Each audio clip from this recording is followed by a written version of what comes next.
허락하신 하나님의 말씀은 예레미야서 5장 10절로 19절까지 말씀입니다.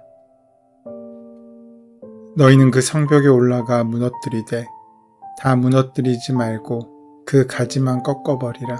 여호와의 것이 아님이니라. 여호와의 말씀이니라. 이스라엘의 집과 유다의 집이 내게 심히 반역하였느니라. 그들이 여호와를 인정하지 아니하며 말하기를 여호와께서는 계시지 아니하니 재앙이 우리에게 임하지 아니할 것이요 우리가 칼과 기근을 보지 아니할 것이며 선지자들은 바람이라 말씀이 그들의 속에 있지 아니한즉 그같이 그들이 당하리라 하느니라.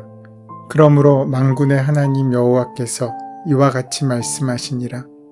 너희가 이 말을 하였은즉 볼지어다 내가 내 입에 있는 나의 말을 불이 되게 하고 이 백성을 나무가 되게 하여 불사르리라. 여호와의 말씀이니라.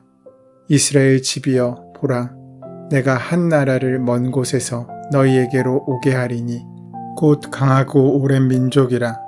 그 나라 말을 내가 알지 못하며 그 말을 내가 깨닫지 못하느니라. 그 화살통은 열린 무덤이요 그 사람들은 다 용사라. 그들이 내 자녀들이 먹을 추수 곡물과 양식을 먹으며 내 양떼와 소떼를 먹으며 내 포도나무와 무화과나무 열매를 먹으며 내가 믿는 견고한 성들을 칼로 파멸하리라. 여호와의 말씀이니라. 그때에도 내가 너희를 진멸하지는 아니하리라. 그들이 만일 이르기를 우리 하나님 여호와께서 어찌하여 이 모든 일을 우리에게 행하셨느냐 하거든 너는 그들에게 이르기를 너희가 여호와를 버리고 너희 땅에서 이방 신들을 섬겼은즉 이와 같이 너희 것이 아닌 땅에서 이방인들을 섬기리라 하라. 예레미야서 1장에서 하나님의 소명을 받고 2장부터 예레미야는 끊임없이 유다 민족의 행음을 질책합니다. 오늘 본문도 마찬가지입니다. 그러나 오늘 본문에는 수많은 질책과 멸망의 권고 중에서 희망을 전해주는 놀라운 메시지가 발견됩니다. 하나님께서는 예레미야에게 예루살렘 거리에서 의인을 한 사람이라도 찾을 수 있다면 예루살렘을 멸하지 않으시겠다고 말씀하십니다. 마치 소돔과 고모라 때처럼 말입니다. 하지만 예루살렘은 더 후한 조건을 부여받습니다. 의인 10명이 없어서 멸망당했던 소돔과 고모라와는 달리 의인 10명이 아니라 1명만이라도 찾을 수 있다면 그 심판을 피하게 해주신다고 약속하시고 있는 것입니다. 하나님께서 우리를 징계하실 때가 있습니다. 하지만 하나님의 징계는 결코 단기간에 결정된 것이 아닙니다. 우리가 돌아오기를 기다려주시고 한편으로 교훈해 주신 끝에 내리시는 불가피한 조치입니다. 그래서 한 사람도 찾을 수 없었습니다. 비록 표면적으로는 하나님의 이름을 말하는 자들이 많았지만 하나님은 그것이 다 거짓이라고 지적하십니다. 하나님만을 알고 하나님께 제사를 드리고 있는 사람들이 있는데 하나님께서 인정하실 만한 의인이 한 사람도 없다는 것이 얼마나 충격적인 사실입니까? 하나님께서는 우리를 포기하지 않으시지만 우리는 죄의 길에서 그 사랑에도 불구하고 돌이키지 않았습니다. 이러한 총체적 반역은 총체적 심판을 초래하게 됩니다. 하지만 이러한 심판 속에서도 하나님은 본문 10절 말씀을 통해서 다 무너뜨리지 않으시고 그 가지만 꺾어버리십니다. 꺾어지는 가지는 하나님의 것이 아닙니다. 하나님께서는 그들을 완전히 진멸하지 않으시고 진노 중에도 하나님의 무한하신 자비를 나타내고 있으신 것입니다. 그러므로 우리가 하나님께 징계를 받을 때에는 그 징계를 결코 가볍게 여겨서는 안 됩니다. 하나님께서 고심 끝에 내리신 결정이기 때문입니다. 아울러 낙심해서도 안 됩니다. 크신 사랑으로 우리를 긍휼히 여기신 끝에 내리신 결정이기 때문입니다. 오늘 함께 읽은 본문 10절로 19절까지의 말씀은 하나님의 심판에 대해 증거합니다. 하나님께서는 예루살렘만이 아니라 유다와 이스라엘 전부가 하나님께 심하게 범죄했다고 말씀하십니다. 그럼에도 백성들은 재앙이 자신들에게 임하지 않을 것이라고 확신하고 있었습니다. 우리 주위에는 섣부른 말들이 있습니다. 섣부르다 라는 말은 아직 익지 않았다는 의미의 말입니다. 이런 생각이 우리에게 얼마나 많습니까? 그동안 얼마나 섣부른 말로 우리의 삶과 인생을 판단했습니까? 얼마나 섣부른 위로를 남발했습니까? 목회자라고 누군가를 위로한답시고 한 섣부른 말들이 얼마나 많습니까? 혹시 그들의 마음에 공감하지도 못하면서 위로의 말을 건넨 적이 얼마나 많습니까? 목회자에겐 직업병이 있습니다. 그것은 누군가에게 위로가 되어야 하고 누군가에게 사랑과 은혜의 말을 전해야 한다는 것입니다. 그런데 그렇기 때문에 직업처럼 위로를 전하고 직업처럼 사랑이라는 말을 할 때가 있습니다. 직업처럼이란 무의식적으로 한다는 뜻입니다. 마치 슬픔에 공감하기도 전에 위로를 하고 마치 이야기하기도 전에 사랑을 말합니다. 우리 가운데 가장 그 가치를 잃어버린 말이 무엇입니까? 기도해 준다는 말이지 않습니까? 정말 열심히 눈물로 기도해 주지도 않으면서 기도한다는 말을 습관처럼 할 때가 얼마나 많습니까? 섣부른 위로보다는 그에게 공감하는 것이 먼저입니다.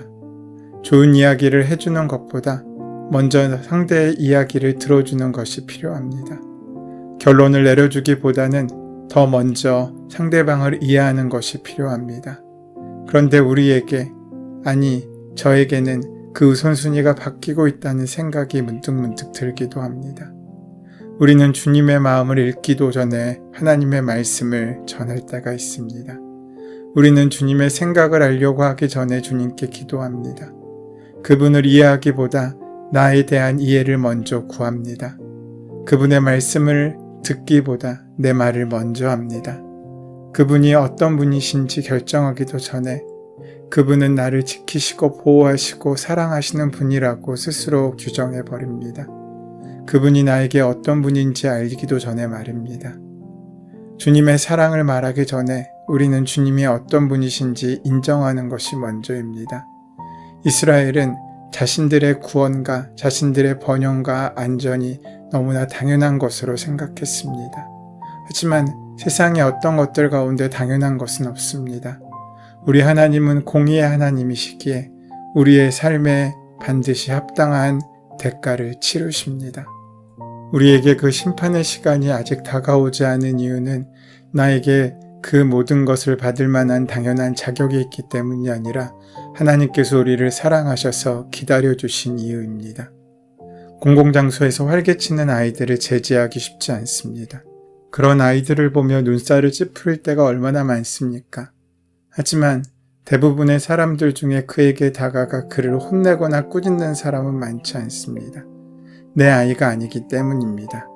내가 소리치고 가르치고 또 훈계할 수 있는 이유도 내 아이이기 때문에 가능한 것입니다. 아무 남자에게나 큰 소리 칠 수 있는 것이 아닙니다. 내 남편이니까 큰 소리 칠 수 있는 것입니다. 아무 여자에게나 함부로 대할 수 있는 것이 아닙니다. 내 아내니까 함부로 대하는 것입니다. 오해하지 마십시오. 남편이나 아내에게 큰 소리 치는 것이 당연하고 함부로 대하는 것이 옳다는 이야기가 아닙니다.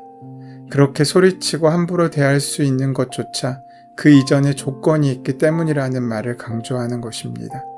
내 남편, 내 아내라는 조건 말입니다.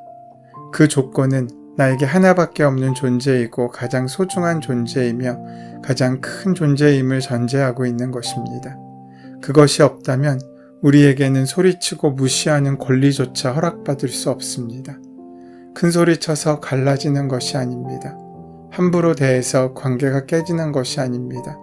바로 그 전제가 사라졌기 때문에 문제가 발생하는 것입니다.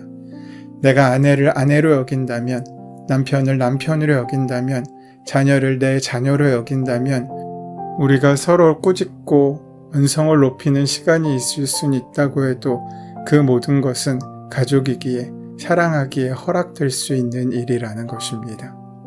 하나님은 너그러우셔서 모든 것을 다 이해해 주실 것만 같습니다. 그런데 그래서 우리는 하나님을 얕잡아 봅니다. 오늘 본문 12절에는 사람들이 하나님을 두고 떠드는 말이 나옵니다. 그는 아무것도 아니다. 어떤 재앙도 우리를 덮치지 않을 것이다. 우리는 전란이나 기근을 당하지 않을 것이다. 그도 그럴 것이 하나님은 늘 참으셨으니까 말입니다. 하나님은 늘 용서하셨고 늘 이해해 주셨으니까 그렇습니다. 그러나 이 말이 진정 위로가 되려면 그분이 어떤 분이신지를 우리가 알아야 합니다. 그분은 우리의 창조주이시고 우리를 다 아시며 지금도 우리의 죄 앞에서 십자가의 고통을 참으시고 인내하시며 기다리시는 분이라는 사실을 말입니다. 그 하나님께서 우리를 사랑하시는 것이 당연할 수 있는 까닭이 바로 여기에 있습니다. 그 하나님이 우리 아버지가 되시고 우리를 사랑하신다는 전제가 있기에 우리가 하나님 앞에 함부로 까불 수 있는 것입니다. 그런데 그 사실을 망각하고 마치 내가 잘나서 나의 평안과 나의 잘됨이 있는 것처럼 생각한다면 그것은 정말 큰일이고 위험한 일입니다. 하나님께서 우리에게 원하시는 것은 우리가 그저 형식적으로 드리는 제사가 아닙니다. 그분은 이기적인 나의 신앙도 아십니다. 그럼에도 우리를 기대하시며 기다리고 있으십니다.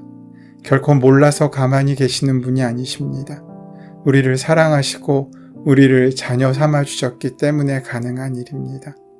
결코 우리의 잘못을 몰라 아무런 일도 하지 않으시는 것이 아니람 오히려 우리의 완악함에도 불구하고 여전히 십자가의 고통을 겪고 계시는 분이십니다. 하나님은 우리를 사랑하십니다. 우리가 어떤 모습일지라도 사랑을 멈추지 않으십니다. 그렇다고 우리의 모습이 여전히 그 자리에 지금처럼 변함없이 있어도 된다는 것이 아닙니다. 우리의 지금 모습이 괜찮아서 사랑하는 것이 아니시기 때문입니다. 우리의 죄를 위해 그리스도께서 오셨듯이 변화없고 거칠고 이기적인 내 모습 그대로를 사랑하신다는 것은 그분이 지금 나의 죄를 짊어지고 계시기 때문입니다.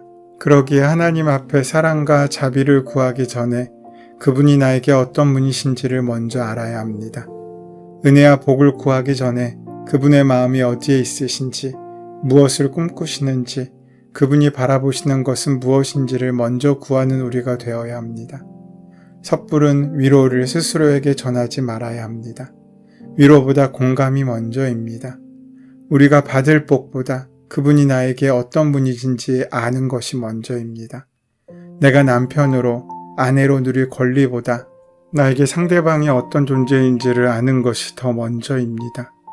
분명 하나님은 우리를 사랑하십니다. 사랑하시기에 기다리십니다.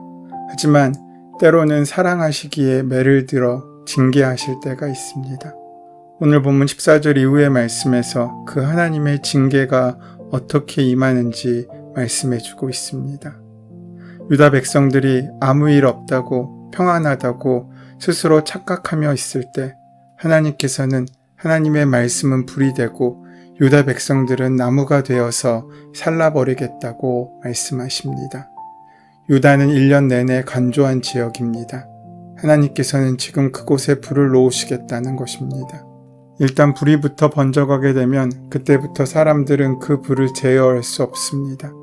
그래서 만나는 피해는 이루 말할 수 없습니다. 지금까지 유다를 침공했던 나라들은 주변국이었기 때문에 예상도 가능했고 혹시 침략을 해온다 할지라도 협상할 수도 있었습니다.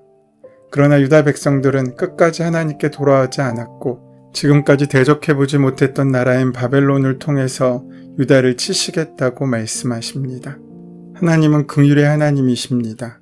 아무리 큰 죄를 범했을지라도 용서를 위해 기다려주시며 회개를 위해 교훈도 아끼지 아니하시고 또 우리를 사랑하시는 인자하신 하나님이십니다.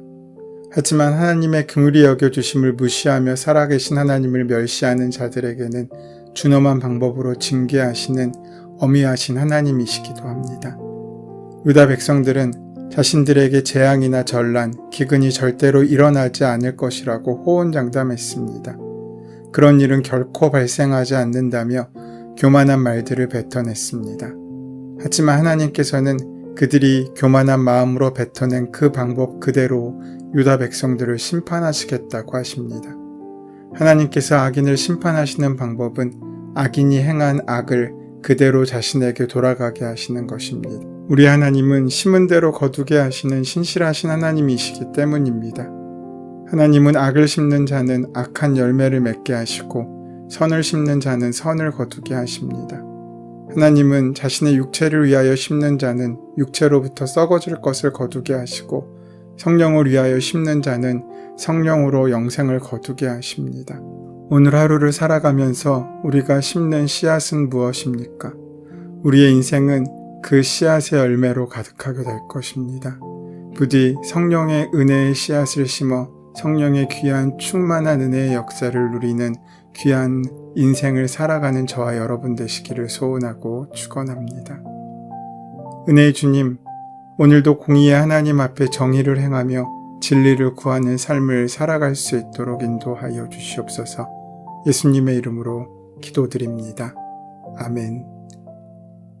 이제 오늘 이 아침 우리에게 허락하신 오늘 본문의 말씀이 지금 나에게 주신 하나님의 음성으로 만나지기 위하여 본문의 말씀을 깊이 묵상하시고 함께 기도하는 시간 가지도록 하겠습니다.